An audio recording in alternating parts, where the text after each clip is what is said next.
What's going on YouTube? I am Prepper Princess, the author of Living on Almost Nothing. If you're interested, I will go ahead and leave a link down in the description box below. As you all know, I always believe that everyone should have backup power on hand. This is for emergencies, RV camping, you name it, but mainly for emergencies. As preppers, it should be one of our #1 priorities. Not only is it going to save you thousands of dollars for when the power goes out and you don't have to empty out your fridge of thousands of dollars worth of food, it's also going to keep you sane when things may be a little bit unpleasant. Today I'm talking to you about the NEO2000. It's made by DaranEner NEO2000 Pro. Try and say that 5 times fast.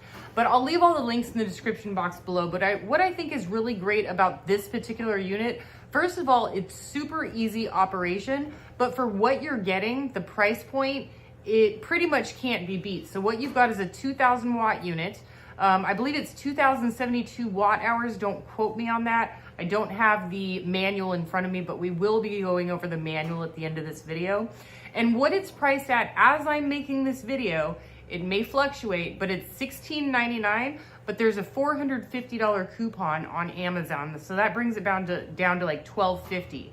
And because it's $1,250 and this is 2000 watts, that's way less than $1 a watt. So that is a really big deal. When it comes to generators, I typically calculate in my head that the price point should be about $1 per watt, but this is much, much less than that. And when I was in Arizona, my main go-to was a 1500 watt unit with 500 watts of input solar that I had attached to the roof. This one is a 2000 watt output and it can take up to 600 watts of solar, which I definitely plan on getting. I do have a fully solar house, but I do want something backup for emergencies because my solar is grid tied. So let's go ahead and go over the design real quick. If you look at that flash in the background, that is actually a reflection of the flashlight that I have on the back of this unit turned on. So there's nothing on each side and everything's on the front, which is really great. I actually like that sort of detail on this thing so that you can know exactly how much power you're using and you can plug in all of your stuff at the same time. But the flashlight in the back has also a dimming capability, and then it's got the beacon for emergencies, and then you can go ahead and slow down the beacon and then it's off. So those are your options with the flashlight on the back, and it is super, super bright. On the front, we've got our AC outlets, which are just your standard 120 watt plugs, stuff that you're gonna plug things into. And when I was testing this unit, what I do is I take a 3-prong outlet and I'll put it in one of the outlets. So that gives me the option of doing 3 here, and then I can do 1 over here. Typically, the AC outlets are too close together, but I can do 4 instead of 3. So that's really helpful for me if I'm testing a product. And this one, I was not able to break. It powered the refrigerator, the TV. There is a electric fireplace that you can't see right behind this. It had no problem with that. The vacuum cleaner, the microwave, the coffee maker, and these are all of my biggest energy using appliances. Once it comes down to it, there comes a certain point with the amazing technology of these units and the low conservation, eco-friendly stuff that I use, I can't kill them anymore. It seems that these things are getting much, much better made. This has a LiFePO battery, so that's really important.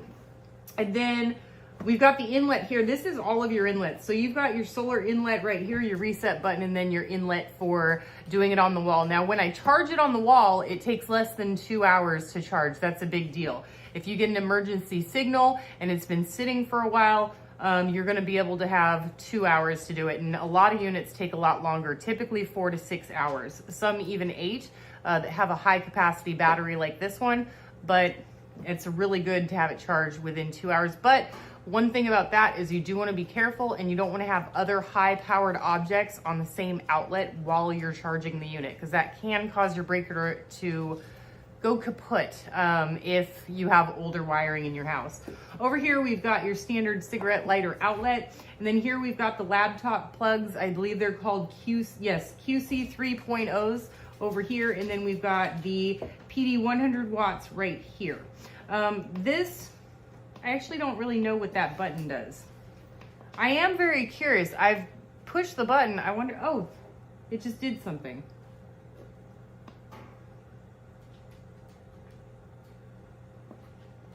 Yeah, the power button's over here. I never did figure out what this does. Maybe I should read the manual as I show it to you. But my main priority is to test the unit and let you guys know how amazing it is. Up on top, you've got your cell phone charger. I just put that there for viewing purposes. And of course, the unit's all dirty. There's a nice green light coming out of the top letting you know that it's in charging mode.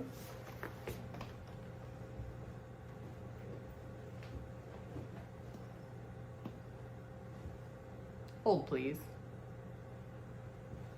Okay. That's what lets you know it's in charging mode.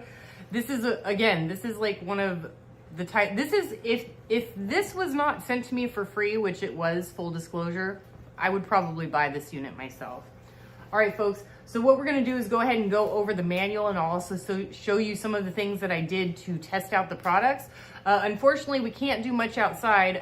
It's been raining for 2 weeks straight where I live, and it's going to be raining for another week and a half, and totally cloudy all the time. So filming outside at the moment is not optimal conditions. So let's go ahead and go over the manual, and I'll also go over some of the stuff that I tested it with.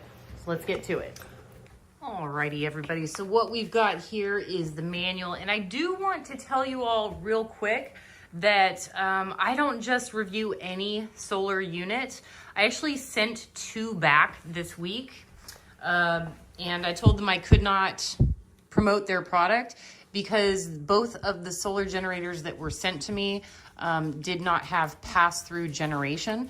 Pass-through generation is when you are pretty much charging up the unit, whether that be solar or AC input, and you can do output at the same time. So you can use things at the same time that you're charging them. And this one I did go ahead and test, and you can do pass-through. So any of the units that I show on this channel as a product review all have the ability of pass-through charging. So just keep that in mind. And you can go ahead and feel free to pause this at any time you like. That is totally up to you. But I think that, again, with the price point of this unit and how much power it provides, I think it's probably one of the best price points I've come across. It's got a really great digital display. It is extremely easy to use. It functions perfectly, and I could not kill it. So those are all of the positives that came out of this unit, and I think it's one of my favorite units, to be honest with you. I have a few, but this one's probably in my top 5, and I've done probably 30 or 40. So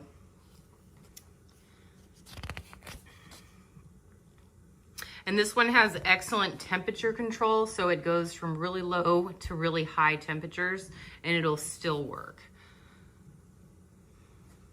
Really great for camping in RV. It's not super heavy, so it is portable. It's not something I would use for bugging out, but it is something that I would definitely keep in my car for emergencies, or use, I guess if you're in your vehicle bugging out, that would work.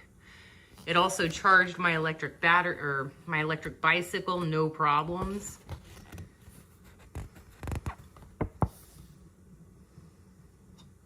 So here it is.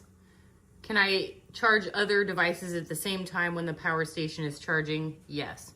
So that's what pass-through generation is.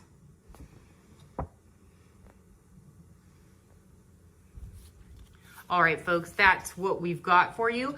And go ahead and stay tuned, and we'll go ahead and go over some of the things that I did to test the product. Testing the unit with my own video. I am ironically wearing the same shirt. This is a 65-inch TV. I kept that mirror, by the way. That'll be in one of the future renovation videos. And I kept the mirror that's by the door on that video too. And what we have down here is a faux fireplace, uses 500 watts. Let's get the temperature going on this bad boy. There we go. And it's having no problems. And this is what I was talking about when I take a 3-prong outlet, but this one has them close together, so I was able to fit the plug here, and I have an additional AC outlet right there. So the spacing between these actually makes it very usable, so that I could probably even put another 3-prong here if I needed to. Not recommended, but that's what I do when I'm testing the products. Check it out. So I can have TV and heat in the apocalypse. Not quite as good as a real fireplace, But still, my mistake. The fireplace is not 500 watts. It's like 1,000 or more. So as you can see, it's showing the output of 1280. That sounds about right for an 1100 watt electric and probably 150 watt TV-ish. So that sounds about right. Hey, look, it's me. Ask me why I have a vacuum in a house that has nothing but hardwood floors. Couldn't tell you. But it powers the vacuum.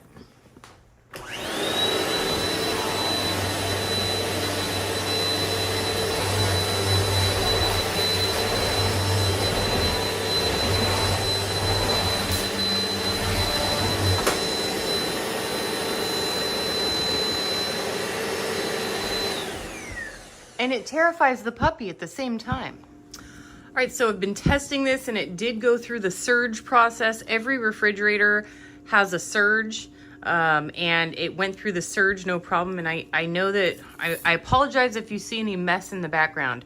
As you all know, I just moved and I'm going through renovations, so there's construction work all over the place.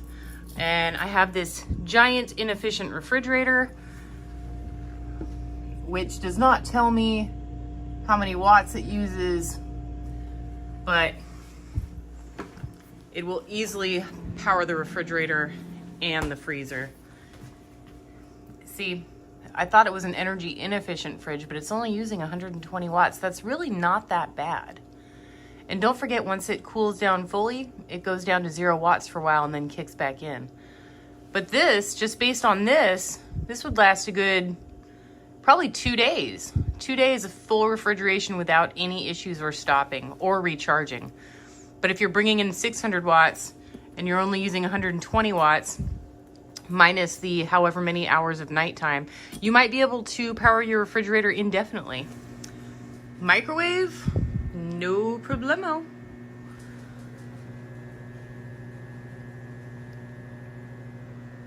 Pretty high wattage microwave too. One last thing, folks, I do want to go over what comes with the unit. So it comes very nicely packed in foam packaging. It has a box that has these that go with the PD 100 watts. You've got your solar cable. This is your cable to go to the AC input. This is your warranty card and your user's manual. So that is what comes with the unit. All right, everybody, this is the end of the video. And again, if you are interested in this one, I really like this one, I'll go ahead and leave links down in the description box below. Do what you can with what you've got. Prepper Princess out. I feel so much prettier. Oh, it did work. It worked. It didn't work. Over the river and through the woods, to grandmother's house we go. The horse knows a way to carry the sleigh across the drifty snow.